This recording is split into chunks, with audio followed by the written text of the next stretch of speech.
Hello guys, welcome back to our YouTube channel.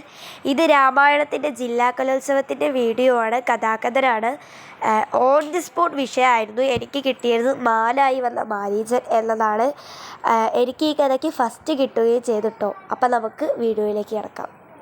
രാമായണത്തിലെ ആരണ്യകാണ്ഡത്തിൽ പ്രതിപാദിച്ചിരിക്കുന്ന മാനായി വന്ന മാരീചൻ എന്ന കഥാസന്ദർഭമാണ് ഞാൻ നിങ്ങൾക്ക് മുൻപിൽ അവതരിപ്പിക്കുവാൻ പോകുന്നത്. ശ്രീരാമ ലക്ഷ്മണന്മാരും സീതാദേവിയും വനവാസത്തിലായിരുന്ന കാലം.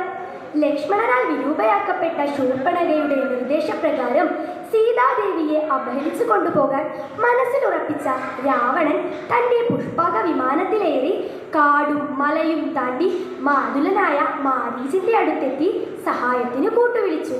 പക്ഷേ ശ്രീരാമബാണം നന്നായി അറിയുന്ന മാരീചൻ രാവണന്റെ വാക്കുകളെ എതിർത്തു. എങ്കിലും രാവണൻ കോപാകുലനായതിനാൽ തന്നെ രാവണന്റെ കൈകൊണ്ട് മരിക്കുന്നതിനേക്കാൾ ശ്രീരാമന്റെ കൈകൊണ്ട് മരിക്കുന്നതാണ് നല്ലത് എന്ന് മനസ്സിലാക്കിയ മാരീചൻ ഒരു പൊന്മാന്റെ വേഷമെടുത്ത് ആ സീതാദേവിയുടെ അടുത്തു ചെന്നു. മാനിനെ കണ്ട സീതാദേവിക്ക് ആഗ്രഹം കൂടി. തനിക്ക് ആ മാനിനെ വേണമെന്ന് ശ്രീരാമനോട് ആവശ്യപ്പെട്ടു. ഇതു കേട്ട ലക്ഷ്മണൻ പറഞ്ഞു, ജ്യേഷ്ഠത്തി, ആ മാനിനെ കണ്ട് മോഹിക്കരുത്. ഉടൽ സ്വർണ്ണ നിറവും കൊമ്പും കുളമ്പും രത്നനിറവുമായ ഒരു മാനുണ്ടാകുക അത് സാധ്യമല്ല.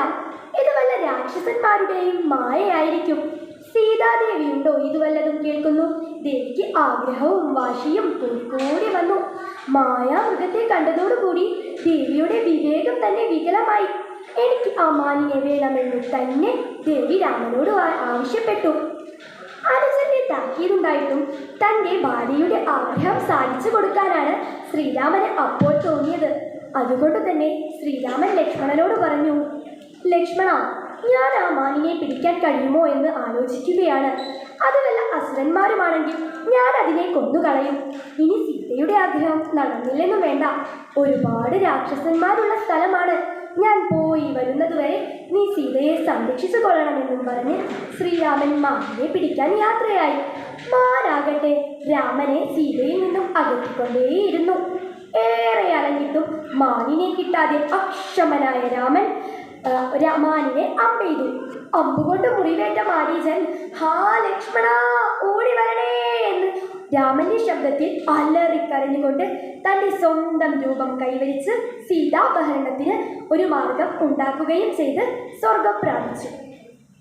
മാരീചൻ ഇല്ലാത്തത് ഉണ്ട് എന്ന് തോന്നിക്കുന്ന മാരീചികയുടെ മൃഗദൃഷ്ടിയുടെ പ്രതീകമാണ്. നമ്മൾ പലപ്പോഴും അതിയായ ആഗ്രഹങ്ങളിൽ വീണു പോകുമ്പോൾ അതിനു പുറകിൽ എന്തെങ്കിലും ഒരാപത്ത് ഒളിഞ്ഞിരിപ്പുണ്ടാകുമെന്നാണ് മാരീചിന്റെ കഥ നമ്മെ പഠിപ്പിക്കുന്നത്. നന്ദി, നമസ്കാരം.